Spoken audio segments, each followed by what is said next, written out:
Hello दोस्तों, केना छी अहाँ सब? अहाँ सबके स्वागत करै छी एक नया ब्लॉग में। तो चलू आइ के ब्लॉग में अहाँ सबके देखाबऽ जा रहल छी शाम के नाश्ता एकदम चटाकेदार, झनाटेदार, फटाकेदार जे कहियो सब कम छै। ई नाश्ता के सामने सब फेल छै। तो अहाँ सब लास्ट तक देखियो, एकदम मस्त टेस्टी नाश्ता अहाँ सबके बना के देखाएब बहुत आसान तरीका से। एक नंबर अहाँ सब उंगली चटैत रह जेबै। देखियो ई सब कुरकुरे एते खरीद लेलिए, चिप्स खरीद लेलिए, 1 रुपया वाला टमाटर सॉस ये, जलजीरा ये और प्याज लऽ लेलिए। तो देखियो ई सब लऽ लेलिए एते चीज सब। एमे कनिक सबगोटा पाई जमा कऽ कऽ लेलिए। ई अढ़िया लऽ लेलिए, ठीक। सबगोटा बच्चा पार्टी सब पाई जमा कऽ कऽ केलिए। तो आब देखियो सबके फाड़ि कऽ एहिमे रखै छी। कुरकुरे चिप्स दू रंग के छै, ई दुनू के फाड़ि कऽ एहिमे राखि लेबै। ई मीट मसाला देखियो, मीट मसाला ई सब लऽ एलैए। मीट मसाला ओना नीक नहीं लगतै, चिकन मसाला देबै, एकरा घुरा देबै या फिर कहबै अपन राखि लेबै घर में, काज होइते छै सब्जी सब में देबऽ लेल। तो चिकन मसाला ज़्यादा नीक लगै छै। तो देखियो एते चीज सब छै। टमाटर प्याज सब कटा रहल ये। सबगोटा पाई जमा केलिए साँझ के एकदम बढ़िया चटाकेदार फटाकेदार टेस्टी नाश्ता बनाबऽ लेल। बुझियो ने 80 रुपया के तो इहे एलै चिप्स और कुरकुरे। 8 गो चिप्स आ 8 गो कुरकुरे 16 गो और मसाला सब तो अलग पाई के एलै। तो सब फाड़ि कऽ एकदम बढ़िया से एहिमे डालि लेब। पहले बढ़िया से सबके निकालि लेब, एकोटा पैकेट के अंदर रहे नहीं, ठीक। देखियो सब निकलि गेलै आ सबके बढ़िया से तोड़ि लेब। कनी ज़्यादा छलै तो तोड़ऽ में कनी मुश्किल होइ छलै। देखियो चिकन मसाला आनि लेलिए। चिकने मसाला में नीक लगै छै। हमर प्याज कटा रहल ये, टमाटर कटा रहल ये, ई सब एतऽ रेडी छै मसाला सब। एहि शैम्पू के अपन अहाँ सब इग्नोर कऽ के चलब। देखियो एकरा बढ़िया से तोड़ि लेब। ओहिके बाद एहिमे मसाला सबसे पहले जलजीरा दऽ देबै, ठीक। जलजीरा के बढ़िया से खसा लेब। 2 गो पैकेट एते में हमसब जलजीरा देलिए।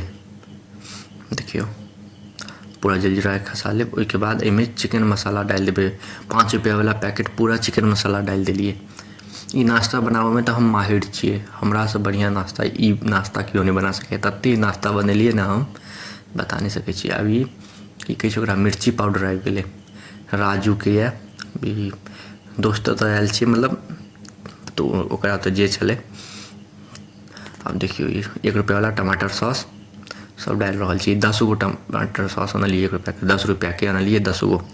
तो ई 10 एहिमे डालि देबै।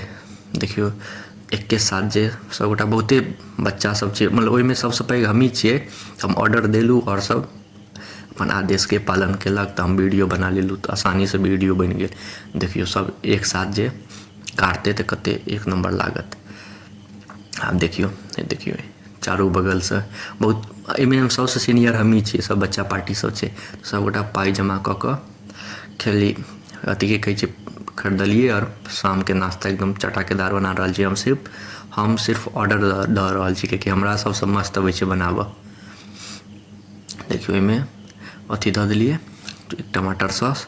आब एहिमे पहले पूरा बढ़िया से टमाटर सॉस सब गाड़ि लेब, ठीक। देखियो केना पूरा इम्हर से उम्हर बिखरा देलकै मसाला सबके। ओहिके बाद अब प्याज टमाटर से सब डालि लेब, धो लेब सबके बढ़िया से। ओहिके बाद डालि लेब एहिमे। देखियो कते मस्त लागि रहल छै। अखने अहाँ सब बताएब अहाँ सबके केहन लागि रहल ये। मुँह में पानि आबि जाएत। अहाँ सब बना के घर पर एक बेर जरूर ट्राई करब। मुँह में पानि आबि जाएत, एहन नाश्ता अहाँ सब खेने नहीं हेबै। एते गजब के नाश्ता छै ई, बड़ मजा आयत। आब सबके बढ़िया से चम्मच से मिला लेब। देखियो कते गजब के लागि रहल छै। अहाँ सब बताएब अहाँ सबके केहन लागि रहल ये, मोबाइल में वीडियो में केहन लागि रहल ये। हमरा तो मुँह से पानि आबि रहल ये, एते गजब छै। एक बेर अहाँ सब जरूर ट्राई करब घर पर, हमर कहला पर अहाँ सब जरूर ट्राई करब। एहिमे मुरही रहिते ना, मुरही नहीं छलै एकर सबके घर पर, तो मुरही मिला देतियै तो और मजा आबि जैते और कनिक ज़्यादा बढ़ियो जैते। इहो लेकिन बड़ भेलै। तो हमसब कते 7-8 गोटा छलिए। 8 गोटा में एते बनेलिए। तो 10 रुपया देलिए, 80 रुपया भऽ गेलै। देखियो मसाला वसाला सब अपन वएह केओ ज़्यादा दऽ देलक 5-10 रुपया तो ओहिसँ आबि गेलै। देखियो बनि गेलै एकदम अब खाय लायक भऽ गेलै। एहिमे कनिक नींबू सब रहितै, नींबुओ नहि छलै। नींबू रहितै तऽ ओहो गारि दैती तऽ आओर मजा आबितै। लेकिन एनाहू बड्ड नीक लागत। अहाँ सब जरूर एक बेर घरपर ट्राई करब।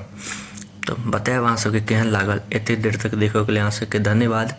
नीक लागे तऽ लाइक, कमेंट, शेयर, सब्सक्राइब करब। आ घरपर अहाँ सब एक बेर जरूर ई ट्राई करब नाश्ता।